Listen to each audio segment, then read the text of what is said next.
What's up guys, it's Gothalion, and we're here today to take a look at Athena's melee tree. Now I'm going to go skill by skill and give you my thoughts on it as a melee player. The first one we've got is, you've got red on you. When you kill an enemy with a melee attack or it dies from bleeding, they explode. Nearby enemies will take damage from the blast and also be kind of grossed out.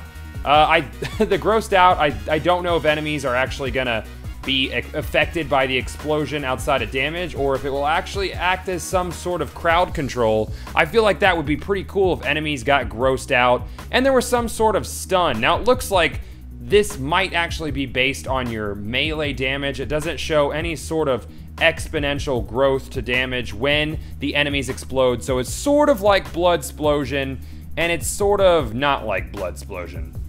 Next is Gun Kata, or Gun Kata. This increases your gun damage, and additionally, your melee damage is increased for a short duration after shooting an enemy. This is a lot like Be Like Water, which is a skill for Zer0, but it didn't give you a flat gun damage increase. It gave you gun damage after meleeing and melee after gun damage.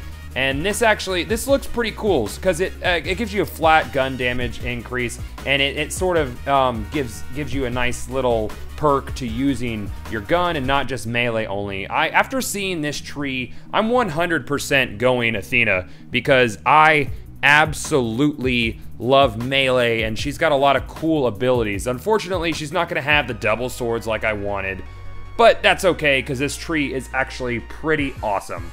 The next skill is called Mercurial. It's a kill skill, and upon killing an enemy, your movement speed and damage resistance increases. Now this is a little bit different from Zer0's follow through, which gave you melee damage and movement speed. It gives you damage resistance, which makes Athena a bit more of a samurai than a ninja, in my opinion. She's still gonna move through the battlefield swiftly, but at the same time, she's going to be getting some damage resistance instead of a damage perk. They're balancing out the skills because they sort of saw what the melee formula could do for Zer0 at level 50, and frankly, at times, it could be pretty broken, and it's going to be interesting to see where they take the levels at.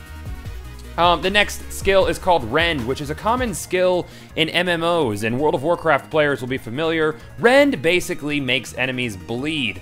Bleeding, I would say, I'd compare it to like a DOT, or damage over time, in the same way that when you hit an enemy with most fire weapons, they can get a DOT on them, and they will tick damage numbers over time for a certain period. Bleed seems like it's gonna be a melee damage over time. And the damage is increased against higher health targets, which is pretty cool. That's going to be better against badasses, and it's also going to be against raid bosses, which is great. So this bleed damage will actually be relevant against big enemies with large health pools. That's awesome. The next skill we're looking at is Omega Senshu. You deal increased damage to any enemy who has less than 50% of their maximum health. Now it says plus damage. I don't know if that's gonna affect your melee damage or gun damage, because usually it'll say gun damage or melee damage. So maybe this is all damage, maybe it might even increase grenades, or maybe it'll just be gun damage. Who knows? I'm hoping it also increases your melee damage, because I like to get a lot of different melee stacking abilities going on, and I feel like this could be pretty cool. This is pretty much as close as we're gonna get to Killing Blow, and it's kind of a reverse Reaper skill for Miss Athena, and this looks to be pretty good, and it probably won't end up being broken like Killing Blow can be, because once you got a boss down to 30%, it was over. The next one is my absolute favorite. It's Blood Rush. This is basically, this is Blood Rush. This is Blood Rush. Basically, you do a lunge at a target in the same way that Execute does for Zer0. Now, if you apply a bleed to a target that isn't bleeding, the melee override will actually reset. So this takes place of your normal melee strikes unless it's on its cooldown. Also, if you kill an enemy with a melee attack, this will reset. So Blood Rush is inherently Many Must Fall and Execute in the same skill, and that is fucking awesome.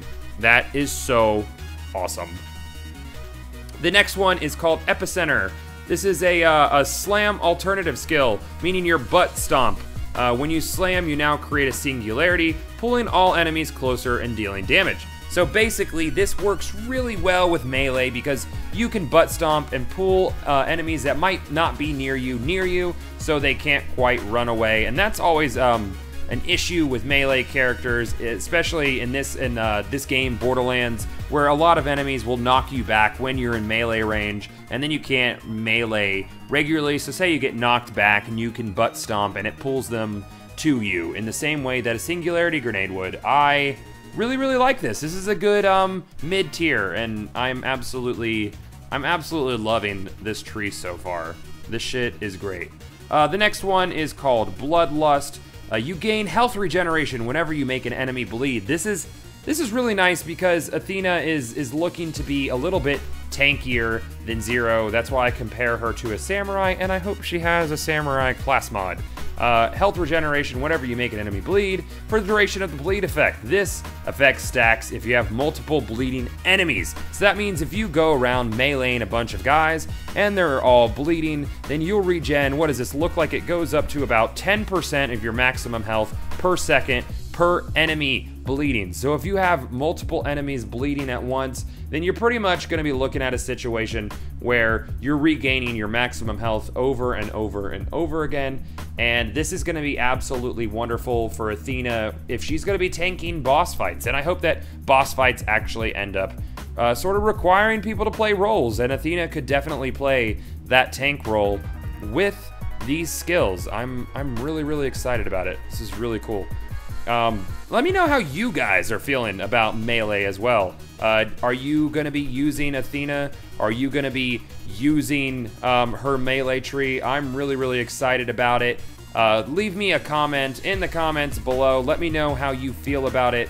And yeah, guys, as a Zer0 fan, as a ninja melee guy, I can 100% say that Athena is going to be my first and primary character going into Borderlands, the pre-sequel. I don't even need to see the other two characters. After seeing this melee tree, I'm so excited, and I haven't even seen the whole thing. So yeah, guys, don't forget to rate, comment, and subscribe, and I'll see you back at Borderlands, the pre-sequel.